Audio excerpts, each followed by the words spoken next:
I'm going to show you a fertilizer you can use for your plants, right? Of course, it is not going to be powerful like the commercial fertilizers, but it will help if you integrate it into your plant fertilization program, okay? Combine it with your compost and commercial fertilizer, right? So let me show you. You put this there. This is what I have. I have a strainer, I have a bucket, and I have a half piece of gallon. I have my chemical resistant gloves, but you can use any regular lab gloves, right? I use them especially when I'm using insecticide. So if I have to use an insecticide, and I have this. This is a old bin, broken bin, but I use it sometimes to I put soil in it. But today I'm going to use it, doing something else with it, right? But right, this is what I have there. So I open it.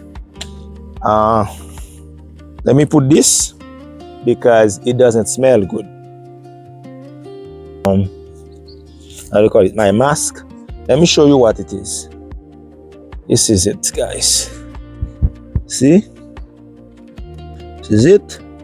So what's in this is peels for my kitchen. Okay, you will see here I have banana peels, right, vegetable peels, even mango peels.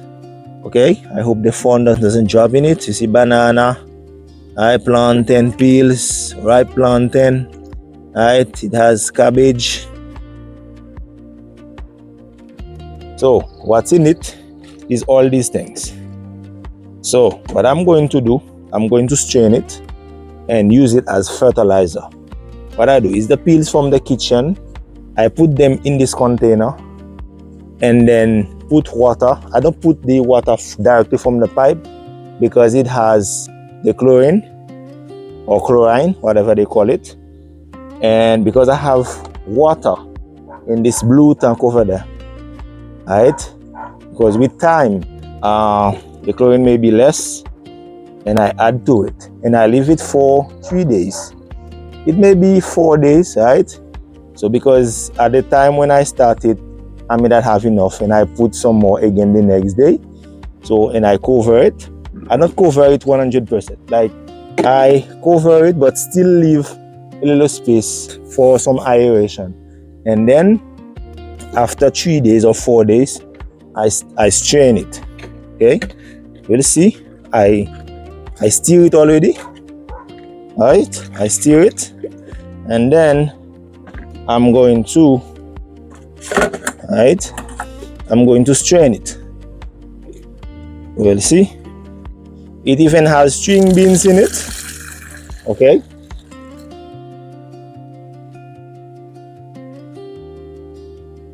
look at the color of the liquid inside of this bucket.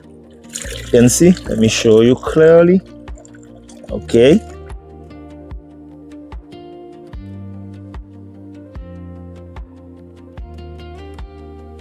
and I'm going to show you how I apply it. I don't apply it directly, like just throw it at the plant. So I dilute it with water. So the thing is, because it is not so powerful as the commercial fertilizers, if you want to use it alone with your decomposed organic matter, compost, you will have to apply it more often, right, regularly. For example, in 1 week you might apply it 3 times. As you know, you're not going to leave it for many days, 4 days maximum. So in a week you can apply it 2 times, right? So what I'm going to do is that I'm going to mix it with water and then apply it to the plant. How I apply it is I put 1 liter in 1 liter of this in 4 liters of water. That's a good way to apply it. But before even I apply this, I'm going to show you what I normally do with the rest, with this. So because this now was in the water, it becomes soft. So it's going to decompose quicker. Alright, so what I'm going to do with it, this is my cassava there, right? As you can see this cassava, look at this cassava here. I have some nice cassava plant. If you look at the base of this cassava, you will see eggshells. You see, very rich environment. This is a cassava plant, right? Look at them. So if you look at the bottom of them, what I do when I was planting the cassava, I throw compost, and then after that I put mulch to keep the soil moist. But after I finish with these, because it's already soft, it will take less time to decompose. I come, I remove, I push the mulch aside like that. I'm just showing you as an example, because this cassava is a bit closer than the others. You can look at the environment at the base of the cassava, right? And I apply this like that, not directly at the base, you see, not directly, but see the cassava plant here, and look at this, right? Not directly, but close to it, right?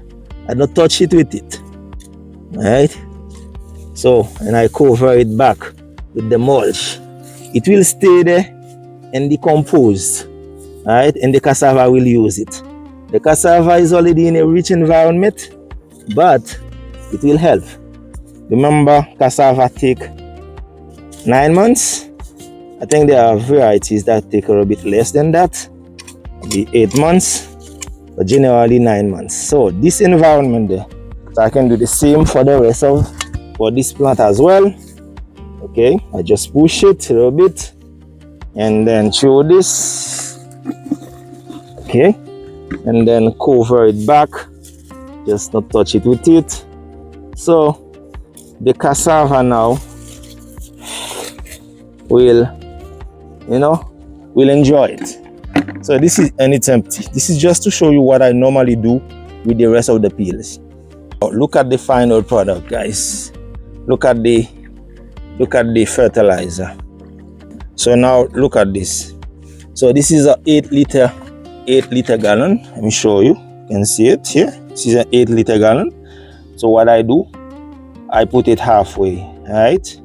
And then now I'm going to well, I don't have the liter, but I will take an amount that is approximately 1 liter.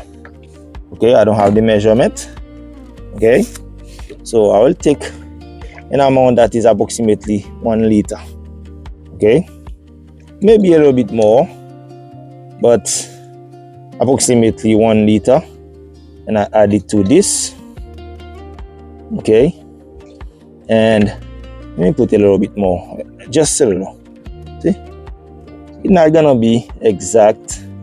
And then I'm going to apply it to my plant. Look, I'm going to apply it to my sweet potato. Okay, going to apply it to my sweet potato.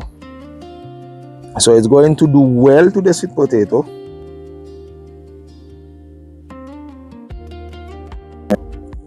So it does very well to my sweet potato. As you can see, I have a very nice raised bed of sweet potato here. I have a small one over there. Alright, so there's some nice sweet potato raised beds, you see. So I just have to weed. I'm going to give them some water. Alright, before even I continue giving them the fertilizer. Actually, I was just showing you how I apply it, but I'm gonna give them some water before I continue doing the fertilizer application. Okay, all right, so some sweet potato are going here.